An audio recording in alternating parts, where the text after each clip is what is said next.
kahit supporter kami ni Digong.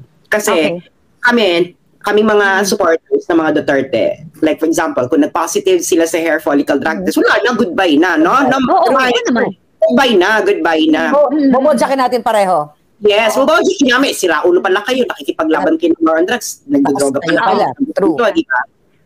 So, alam natin na yung ex mo ay naging close friend ni Mayor Duterte, ni Digong. Yes.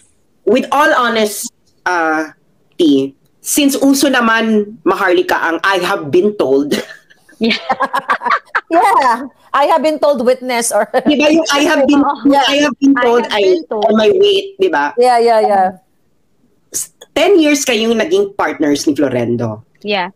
I'm pretty sure si Florendo, kanino pala mas close yung ex mo? Sa mga kay BBM Lisa or kay Digong? Both. So parang on equal terms? Yeah. Kasi as in, they grew up together, like sila Amy, tsaka sila Tony Boy sa New York.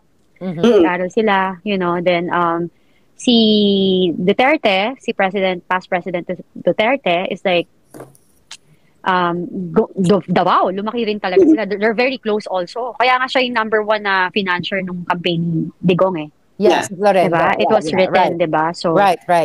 So ngayon, ang tanong ko ngayon, Kathy, sinasabi mo na you have been told, my Florendo, na mga ginagawa ni Lam at ni BBM. Hindi ba? So, meron ba sa iyong nasabi or naikwento sa iyo si Florendo na yung ex sa 10 taon na yon na si Digong ay gumamit ng droga ever? Good question. No. Ayaw niya ng drugs.